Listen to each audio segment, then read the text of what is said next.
مرحبا بكم في خبر جديد وقضية جديدة.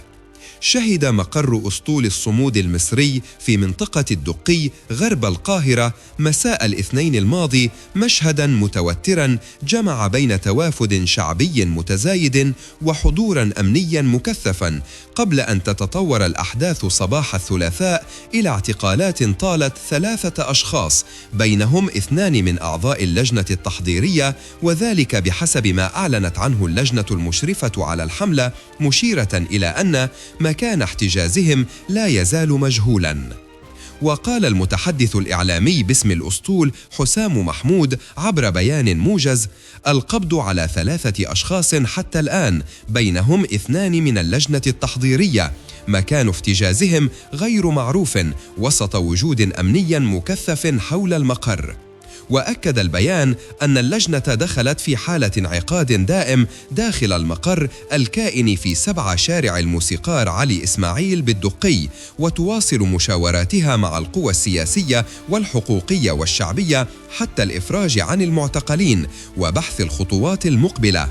واستمر الأسطول في استلام المساعدات الإنسانية القادمة من محافظات مصرية مختلفة أمام المقر، حيث حمل بعض أعضاء الأسطول أعلام فلسطين ورددوا هتافات تضامنية مثل: إحنا هنا رافعين الراية، إحنا كرهنا الصوت الواطي، ويا فلسطين ما نسيناك، كل الشعب العربي معاك.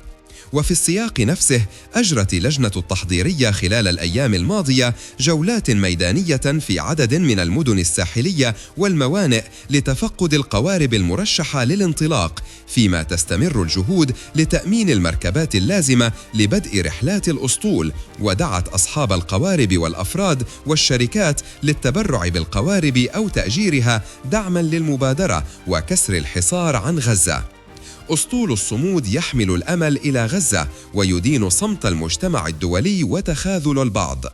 ويأتي هذا التوتر بعد أن أعلنت اللجنة الأسبوع الماضي انقطاع التواصل مع المسؤول عن مركب إيبيزا المقرر مشاركته في الإبحار نحو غزة، في ظل استمرار توافد المتطوعين والمواد الإنسانية إلى المقر. وتزامن ذلك مع حملة تضامنية واسعة على مواقع التواصل الاجتماعي تحت هاشتاجات مثل أدعم أسطول الصمود ومركبك صمودهم. إلى ذلك تباينت المواقف السياسية تجاه الأسطول، حيث أعلن رئيس حزب الاستقلال مجدي أحمد حسين أن السلطات المصرية ترفض منح الضوء الأخضر لإبحار أسطول الصمود، فيما انتقد المحامي والمرشح الرئاسي السابق خالد علي ذلك قائلاً: ألا يستحق الشعب المصري السماح له بعدد من المراكب لينضم لهذا الحدث العالمي والإنساني؟ والخلاصة: بينما يتحرك أحرار العالم وأصحاب الضمائر الحية ويتداعوا من كل فج عميق لنصرة المظلومين المجوعين، يمخرون عباب البحر وسط المخاطر المحدقة ومكر العدو وتربص المتخاذلين، نجد أقزام العربي والإسلامي يقفون سداً منيعاً في وجه كل مبادرة حرة يقوم بها الشرفاء والأحرار. شكراً أحرار مصر، رغم المنع والتضييق سجلتم اسمكم في تاريخ الشرف، ولا عزاء للأقزام. إلى اللقاء.